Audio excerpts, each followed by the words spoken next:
You were recruited from outside the organization to lead a team. No shared history, no internal alliance, no inherited trust, and everyone is watching you. Not to hear what you have to say, but they want to see how you behave. Being hired from the outside is not a head start. Remember, it's a leadership test. Today on Small Insight, Big Impact, we will explore how to lead effectively when you are recruited from outside an organization to take charge of a team you did not grow up with. Recruiting from outside, or you being an external person, you have to remember that you are different. Okay, internal leaders have inherit context because they understand the context you don't. And you, as an external leader, you are coming in with expectations. The organization hired you, remember, because they want a couple of things done. It could be they want a change. It could be they just want a fresh perspective. It could also be they want strong execution. But the team feels well. Sometimes it could also be due to uncertainty and then skepticism or fear of disruption. So you should always remember that you are coming from outside because of something that the organization wants you to do. So what you need to do as a leader coming in is to try and recognize the gap early. What exactly the organization wants you to do. So you have to remember you do not have to rush to close in on authority or to try and make judgments. You have to take your time to understand the organization. So today I'm going to share with you a couple of insights that I've been lucky or humbled to learn from being recruited outside an organization to lead one. The first insight that I'll share with you today is to observe, observe, observe. You need to take time to observe the organization because the most common mistake we make is when we come in, we want to move fast, we want to move quickly. But I advise that you observe, you listen. If you listen, spend time listening to people within the organization, that is not a sign of weakness. Okay? And if you observe, it's not delay. You are gathering information and trying to understand the culture in the organization. So your priority as an external leader being recruited to lead a team is to first of all learn the culture of that organization. You also have to try and understand the informal power structures in the organization. Okay, and then also try to identify what is working already. Because that's very important. Because if something is working well, you don't need to make any changes. So you need to be asking yourself questions like, what should I not change? If you get into an organization, you need to be asking yourself questions like, what should I not change? And then you also have to remember that people were actually in that position before you came in. So you should be asking yourself, what did the previous leaders struggle with or were challenged with? So that will give you a better insight into what exactly the organization is. So with that, you'll be able to have some form of understanding of where to improve and what not to improve. So you have to remember you cannot improve what you don't understand or you don't know. So it is important for you to have patience and then work towards building a long-term credibility. So that's the first insight that I will share with you. The second insight is also to earn trust. Try to work towards earning trust before you start exercising your authority. Remember, your title as a leader only gives you permission to act, but it doesn't give you trust. Trust is earned, so you have to take steps to earn trust. And you can do it, you can earn trust by being consistent, being fair, and then trying to follow up to every task that is being assigned to you or you are engaged in. Do not lead with ground vision statements alone. If you get into an organization or get into a team, try and work towards bringing others on board in every statement or vision or mission statement that you are working on or you would like to drive forward. Remember to always lead with reliability. It's very important for you to be reliable. When people see that you are reliable, they tend to follow you willingly. For instance, if they see that you keep your word, you protect your team, you make thoughtful decisions, they will definitely begin to follow you willingly. So that is the second insight that I would share with you. The third insight is to take steps to respect the institutional knowledge in the organization that you've just joined. As an external leader, sometimes we underestimate the internal expertise that are already there. There's a lot of institutional knowledge that the organization has.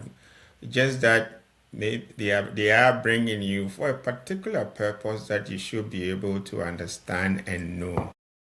So don't make that mistake and make sure you respect and value the institutional knowledge that it's already there. And you also have to take into account your job as a leader coming in is not to replace knowledge, but rather to harness it and make the best out of it. So that should be very, very clear to you. You also have to remember that, people in the organization know the organization better than you do. Okay? They do it, they know because they've been with the organization for years or months. So that is very important. You have to make sure that you take that into account and acknowledging that people in the organization know the organization more than you do. It's not a weakness. It doesn't weaken your position, but it rather strengthens your position because you know where to get information and how to get information. So strong leaders, if you want to be strong as an external leader going into a different organization, you need to be able to take steps to secure enough knowledge from those who are already there, the people you are going to work with. That's very, very important. The fourth insight that I'll share with you is, in as much as change matters, it's not everything that you have to work towards changing. You may be likely hired to drive change or whatever it is. Try and figure that. And if you are being hired to drive a particular change comes in different forms and shapes. So your supervisor or senior management will give you an idea of the type of change that they want you to drive. So you should understand that. And it's important for you to understand the context. Okay, the idea is not for you to disrupt the context, but rather strengthen it. So what you need to do, first of all, when you are trying to drive change as part of your role as a new leader in a different organization, is you have to focus on removing the obvious barriers things that are the bottlenecks that are actually impeding change or efficiency, effectiveness in the organization. Those are the things that you need to look out for and try to remove them. You also have to look out for processes that are not working well and do a bit of diagnostic to see how best you can strengthen those processes to make them more functional. And as you talk to people, listen to people, observe, make sure you have a list of early wins that will be able to show progress of what exactly you are doing. It's also very important to avoid symbolic changes that create noise and not value. Because as external leaders, sometimes we rush to do things, but then if you sit back and you look at what you've done, it is not actually something that has value. Probably it's just for recognition purposes or maybe trying to make a point. I advise you stay away from that and make sure all your changes actually creates value or add value to the organization's strategic drive. So what you have to bear in mind, it's not really the activities that you intend to implement, but then the impact of the activities that you are implementing or planning to do. And if you take that approach, eventually what you see, it's like you'll be able to create great results that will be able to drive deep transformation within your team and then the organization as a whole. So that's a very important point that you need to do. So there are a couple of steps that I would suggest that you try to avoid if you get into an organization as a newbie leader. It's important not to compare the team that you are leading with your previous team or organization. That comparison, it's risky, and I advise you to stay away from doing that. It's also important not to criticize the legacy systems or the systems in the organization that you just joined. Remember, there's always a reason for everything. So you need to understand the why behind everything, and then you get to appreciate why things are the way they are. So that's also very important for you to avoid.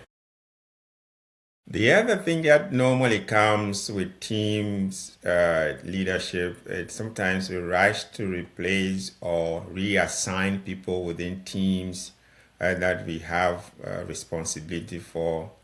I would advise that you don't do that. You better understand the performance of the team, the performance of the individual before even thinking about replacing people within your teams. That is also something that I would suggest that you take a slow, and if possible, just wait on that for a while before you take such a move by replacing people within your team. You need to know their role, their performance, and how that adds into the team's performance. And if there's a way that you want to improve efficiency, that has to be discussed, and then you'll be able to take steps to make sure all team members understand the purpose for which you're trying to replace people, and then their roles, they are capable and they are ready to do the best for the roles that you've signed. So try and be a bit patient in changing roles in teams.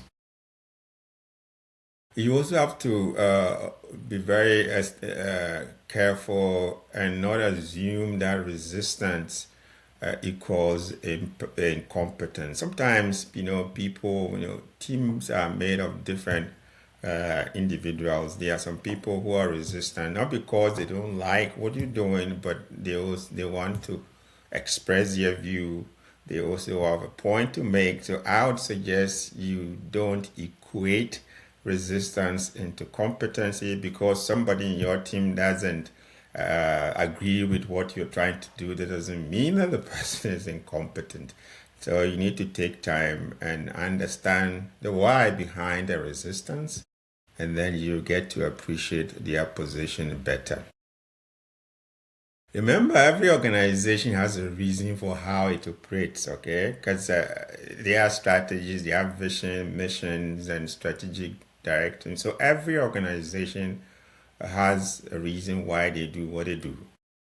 So you just have to take time to understand that, and then know that the reason could be long term, short term, and then see where you can plug in to be able to contribute to the overall goal of the organization. So yeah. So just to close, being recruited from outside into an organization, remember, it doesn't mean that you are better off than those who are there. That's sometimes the way some people see, but that's not it at all. It's because you have a role to play that the organization feels that will add value. So look out for that.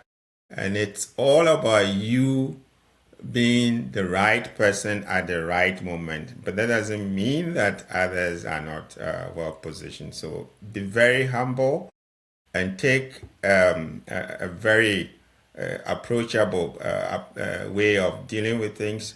Spend time listening, observing, understanding the culture of the organization.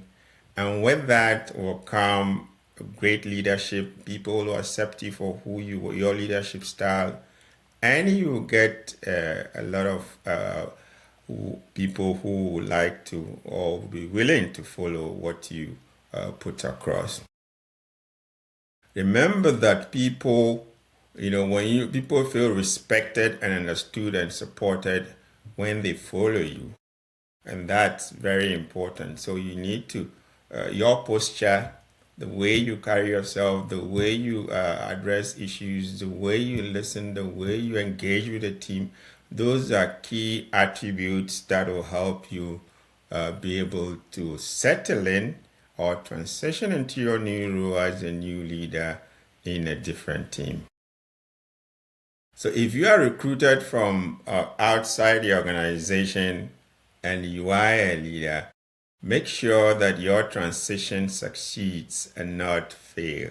And these are just small insights that I've just shared with you today that I think, based on my experience from other roles, will help you transition well into your new role as an external leader taking on a different role in a new team. If you like this podcast, subscribe to Small Insight, Big Impact for leadership lessons drawn from real world moments that define teams and also careers. Until next time, take care and lead with passion and drive.